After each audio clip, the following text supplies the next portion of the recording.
আসসালামু আলাইকুম। আমি মোহাম্মদ শামিউর রহমান ট্রেডিং বাংলাদেশ থেকে। আশা করি সবাই ভালো আছেন। ১ম এই বলতে চাই ট্রেডিং বাংলাদেশ ছোট পরিসরে ২ টি কার্যক্রমের সাথে যুক্ত আছে। একটি অনলাইন ওয়ার্কশপ সার্ভিস, অন্যটি স্টক সাজেশন। দুটোই নামমাত্র মূল্যে পেইড সার্ভিস। ২ ঘন্টার মাত্র ২ টি সেশনের মাধ্যমে এই ওয়ার্কশপটি ডিজাইন করা হয়েছে। স্টক প্রাইসের বেসিক ক্যারেক্টারিস্টিক্স এবং কিছু ইফেক্টিভ স্ট্র্যাটেজির কম্বিনেশন করে এই ওয়ার্কশপগুলো ডিজাইন করা।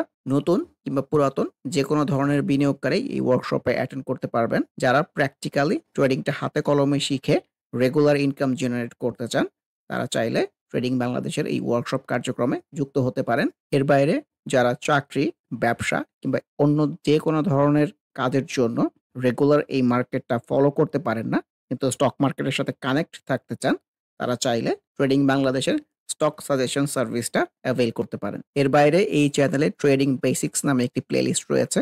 এটি মূলত ট্রেডিং শেখার প্লেলিস্ট। ক্যান্ডেলস্টিক এবং এর বিভিন্ন প্যাটার্ন, বিভিন্ন effective strategy, for example moving average trading strategy, upswing এর বিভিন্ন ফেজ এবং এই ফেজে ট্রেড প্ল্যান করার কোনো স্কোপ আছে কিনা, কিংবা বাউন্স ব্যাক ক্যান্ডেলগুলো কেমন হতে পারে, এসব সহ ট্রেডিং সংক্রান্ত বিভিন্ন বিষয়ের উপর ভিডিও দেয়া আছে।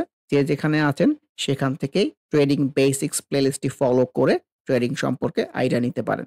আলোচনার শুরুতে যদি ইন্ডেক্সটা নিয়ে বলতে চাই, অ্যাজ এক্সপেক্টেড গতকালে যেমন বলতেছিলাম যে প্রিভিয়াস সুইং এর টপ প্লাস মুভিং এভারেজের আশেপাশ থেকে রেজিস্ট্যান্স পেয়ে কারেকশনের রিফ্লেকশন হতে পারে। মার্কেট কিন্তু তেমন রিফ্লেকশন দেখাচ্ছে। একটা সেল সিনারিও হয়ে একটা ডাউন সুইং এর দিকে কিন্তু ইন্ডেক্সটা যাচ্ছে। এই যে কারেকশন হচ্ছে এটা কিন্তু মোটেও আনএক্সপেক্টেড না। কারেকশন যে হতে পারে তার রিফ্লেকশন কিন্তু আমরা আসলে পেয়েছি।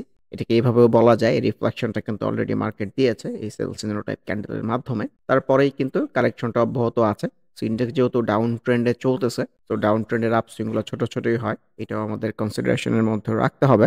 ভলিউমটা অ্যাক্টিভ লেভেলে আছে। প্রাইস ফল করলে ভলিউম দিয়ে আসলে খুব একটা কিছু যায় আসে না। তো যেহেতু ডাউন সুইং চলতেছে, এই ডাউন সুইংটা আসলে কতদিন কন্টিনিউ করে এবং কবে শেষ হয় সেটাই দেখার অপেক্ষা। আরেকটা বিষয় যেটা মেনশন করতে চাই, এই ডাউন সুইং গুলোয় কিন্তু নতুন করে ট্রেড অপরচুনিটি ক্রিয়েট করবে। ইন্ডেক্সের ডাউন সুইং চলতেছে, এর সাথে রিফ্লেক্টেড হয়ে হয়তো অনেক স্টকের মধ্যেই কিন্তু এরকম ডাউন সুইং পাওয়া যাবে। সো কারেকশনগুলোকে অবশ্যই অবজারভেশনের মধ্যে রাখতে পারেন। যেহেতু ইন্ডেক্সের মধ্যে কারেকশনের রিফ্লেকশন, আমরা হয়তো বেশিরভাগ স্টকের মধ্যে কারেকশনের রিফ্লেকশনটা এক্সপেরিয়েন্স করব।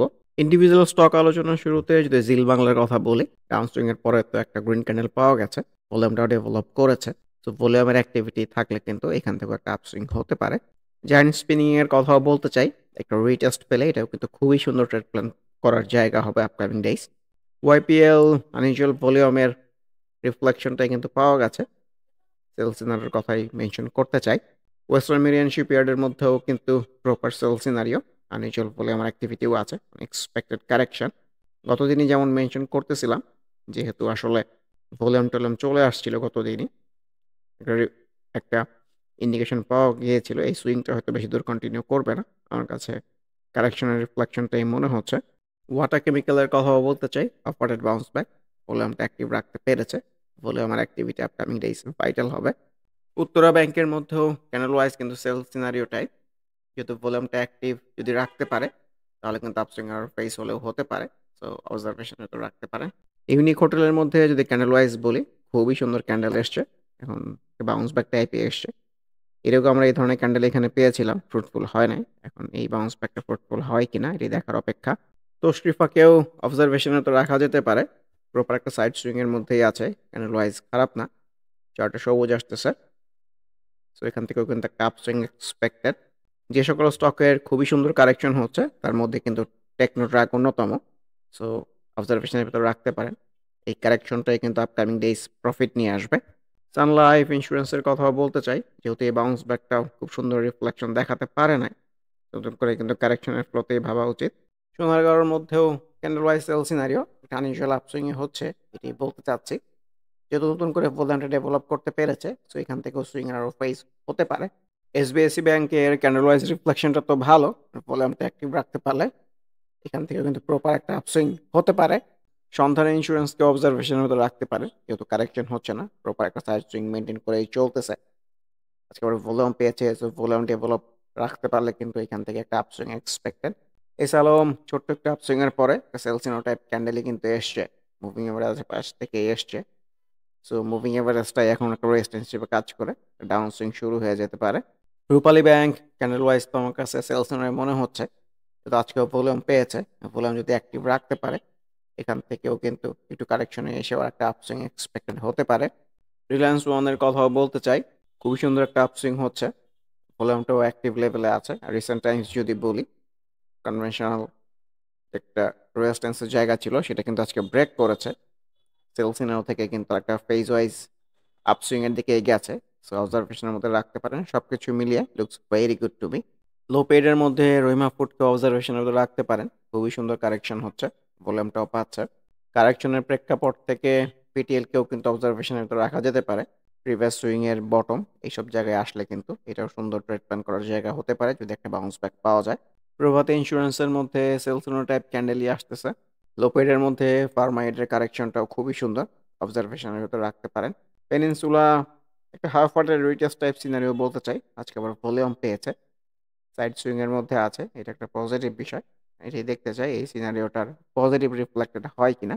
ওয়ান ব্যাংকের কথাও বলতে চাই, যেহেতু আজকে ভলিউমটা ডেভেলপ করতে পারে নাই, ইনফ্যাক্ট গতদিনের মতো ডেভেলপ করতে পারে নাই, সো আনইউজুয়াল ভলিউমটাই কিন্তু রিফ্লেক্টেড হয়েছে। ওয়াইম্যাক্সও একটা আনইউজুয়াল আপসুইং এর দিকেই যাচ্ছে, এবার ভলিউমটাও পেয়েছে, ভলিউমটা অ্যাক্টিভ লেভেলে আছে, তো আনইউজুয়াল আপসুইং প্রেডিক্ট করা খুবই ডিফিকাল্ট। ইন্দামরি ব্যাংকের মধ্যেও ছোট হলেও তো ঊর্ধ্বমুখী প্রবণতা লক্ষ্য করা যাচ্ছে, আপসুইং এর দিকেই যাচ্ছে। সুইংটা কতটুকু কন্টিনিউ করে এটাই দেখার অপেক্ষা। মনোস্পোলের কথাও বলতে চাই, এটাও কিন্তু একটা half hearted bounce back type scenario, moving average থেকে দূরে গিয়েই সামহাও যদি আরেকটা রিচার্জ পাওয়া যায় দু একদিনের মধ্যে, তাহলে কিন্তু আরো সুন্দর, আরো কনফার্ম হওয়া যাবে। কারেকশনের প্রেক্ষাপট থেকে ডেফিনেটলি মনোস্পোলকে অবজারভেশনের ভেতরে রাখা যেতে পারে। মনোজিএমএল এই হাফ ওয়াটেড বাউন্স ব্যাকটাও ফ্রুটফুল হবে বলে মনে হচ্ছে না, সো কারেকশনের ফ্লোতেই এখনো ভাবা উচিত, এটাকে অবজারভেশনের ভেতরে রাখতে পারেন।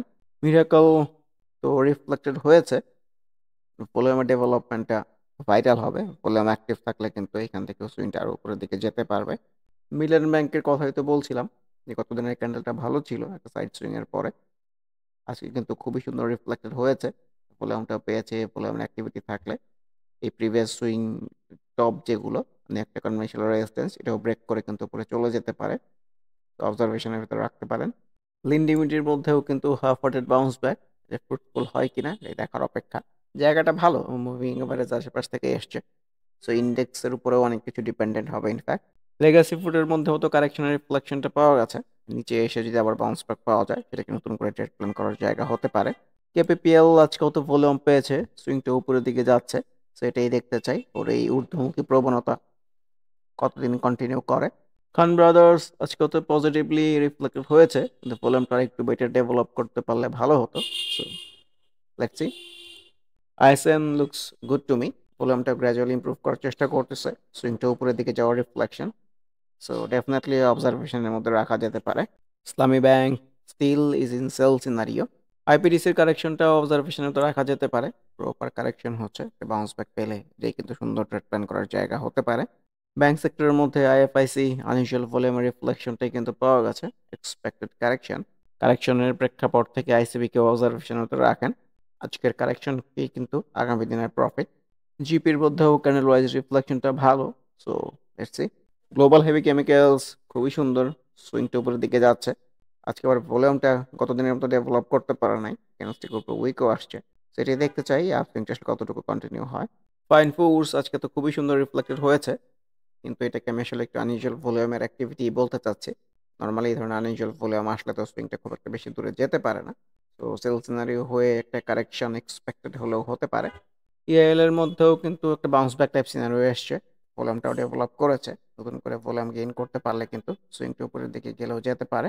টাচ বাংলা ব্যাংকের মধ্যে তো আজকে সেলসিনো টাইপ ক্যান্ডেল এসছে, যেহেতু ভলিউমটা অ্যাক্টিভ রাখতে পেরেছে এবং আপকামিং ডেজ যদি অ্যাক্টিভ থাকে, ডিক্লাইনিং হতে না থাকে, তাহলে কিন্তু আমরা আপসুইং আরও প্রাইজ এক্সপিরিয়েন্স করব। ঢাকা ডাইংয়ের মধ্যেও আনইউজুয়াল ভলিউমের activity, sell scenario followed by correction expected. City ব্যাংকের মধ্যে তো সেল সিনারিওর পরে কারেকশনটাই রিফ্লেক্টেড হয়েছে, ভলিউমটা আবার কমে গেছে, সামহাও ভলিউম অ্যাক্টিভ রাখতে পারলে, বাউন্স ব্যাক জেনারেট করতে পারলে এখান থেকেও কিন্তু সুইংয়েরও ফেস হতে পারে, সো ভলিউমের প্রেক্ষাপট থেকে ডেফিনেটলি অবজারভেশনের ভিতরে রাখতে পারেন। কেপিপিএল, সেন্ট্রাল ফার্মা, ওএল, বিডিথাই চারটাতে একই ফ্লোতেই চলে, আজকে সেন্ট্রাল ফার্মার মধ্যেও কিন্তু ভালো ভলিউম পাওয়া গেছে, অবজারভেশনের মধ্যে রাখতে পারেন। ব্র্যাক ব্যাংকের মধ্যেও candle wise sell scenario, bitcoin ফর্মার মধ্যেও খুবই সুন্দর কারেকশন হচ্ছে। কারেকশনটাকে অবজারভেশনের মধ্যে রাখতে পারেন। একটা বাউন্স ব্যাক টাইপ পেলেই কিন্তু একটা আপসুইং এর দিকে যেতে পারে। ব্লিচ হ্যাচোরিস রিফ্লেকশন খুব একটা ভালো মনে হচ্ছে না। ভলিউমটাও খুবই স্লাইটলি ডিক্লাইনিং। আমার ফিডের কথা বলতে চাই, প্রিভিয়াস সুইং টপের আশেপাশেই কিন্তু দাঁড়িয়ে আছে। ভলিউমটা ডেভেলপ করতে পারে নাই। সো আমি এটাকে সেলসিনো টাইপই বলতে চাচ্ছি। আর সামহাউ যদি এই জোনটা ব্রেক করে চলে যায়, এটা কিন্তু নতুন করে ট্রেড প্ল্যান করার জায়গা হতে পারে। ভলিউমের অ্যাক্টিভিটিটা থাকতে হবে in fact. Altex looks very good to me. ভলিউমও ডেভেলপ করতেছে, সুইংটা উপরের দিকে যাচ্ছে। এটাই দেখতে চাই এই আপসুইংটা আসলে কতটুকু কন্টিনিউ হয়। সামনে মুভিং এভারেজ 50 একটা রেজিস্ট্যান্সের জায়গা হলেও হতে পারে। আলহাস্টেক্স এর কথাও বলতে চাই। রিফ্লেকশন তো আসলে ভালো না, যেটা কতখানি মেনশন করতেছিলাম। সো কারেকশনের ফ্লোতেই ভাবতে হবে। এএল এর মধ্যেও রিফ্লেকশন খুব একটা ভালো পাওয়া যায় নাই। নতুন করে কারেকশনের flow. ACI looks good to me. ভলিউমটাও পাচ্ছে, সুইংটা উপরের দিকে যাচ্ছে। এইখান থেকে যদি বলি টোটালটাই আসলে একটা আনইউজুয়াল আপসুইং এর দিকেই যাচ্ছে। রিসেন্ট ফ্লোটাও ভালো লাগতেছে। So let's C. এবি ব্যাংকের মধ্যেও আনইউজুয়াল ভলিউমের রিফ্লেকশনটাই পাওয়া গেছে। এক্সপেক্টেড কারেকশন আর ভলিউম ডেভেলপ রাখলে সুইংটা কিন্তু আরো উপরের দিকে যেতে পারবে। ফার্স্ট প্রাইম মিউচুয়াল ফান্ডের কথাও বলতে চাই। কারেকশনের পরে তো এটাও একটা half parted bounce back type scenario এসছে। ভলিউমটাও অ্যাক্টিভ লেভেলে আছে। এটি দেখতে চাই এই বাউন্স ব্যাকের পজিটিভ রিফ্লেকশন দেখাতে পারে কিনা। পরিশেষে যদি ইন্ডেক্সের ডে চার্ট নিয়ে আবার একটু দেখতে চাই, এই যে ডাউন সুইং চলতেছে, যেদিন প্রপার একটা বাউন্স ব্যাক পাওয়া যাবে, ওই দিন আসলে নতুন করে ট্রেড প্ল্যান করার স্কোপ সৃষ্টি হতে পারে ট্রেডিং এর প্রেক্ষাপট থেকে। এখন এই বাউন্স ব্যাকটা কবে পাওয়া যাবে এটা কিন্তু আমরা আসলে কেউই জানি না। আগামী দিনও হতে পারে, ১ সপ্তাহ পরেও হতে পারে। তো আমাদের একটা প্রপার বাউন্স ব্যাকের জন্য ওয়েট করা উচিত এবং বাউন্স ব্যাকের দিন যে স্টকগুলোর মধ্যে রিফ্লেকশন থাকবে, ইন্ডেক্সের এই বাউন্স ব্যাকের রিফ্লেকশন থাকবে, পজিটিভ রিফ্লেকশন থাকবে। তো সেই স্টকগুলাই কিন্তু ট্রেড প্ল্যান করার জন্য আপকামিং ডেজ সুন্দর স্টক হতে পারে। সো অচিরেই এই ডাউন সুইং কাটিয়ে প্রপার একটা আপসুইং এর দিকে ইন্ডেক্সটা যাবে। এই ধরনের আশাবাদ ব্যক্ত করে আজকের ডিসকাশনটি শেষ করতে চাচ্ছি। আবারও মনে করিয়ে দিতে চাই, যারা নামমাত্র মূল্যে প্র্যাকটিক্যাল ওয়েতে ট্রেডিংটা হাতে কলমে শিখে রেগুলার ইনকাম জেনারেট করতে চান, তারা ওয়ার্কশপ অ্যাটেন্ড করতে পারেন। এর বাইরে এই চ্যানেলের ট্রেডিং বেসিক্স প্লেলিস্টের ভিডিওগুলো দেখে যে যেখানে আছেন সেখান থেকে ট্রেডিং সম্পর্কে আইডিয়া নিতে পারেন। এর বাইরে স্টক সাজেশন কার্যক্রমেও যুক্ত হতে পারেন। সবাই ভালো থাকবেন। আল্লাহ হাফেজ। Happy trading. This is Shamir Rahman signing off from today's episode.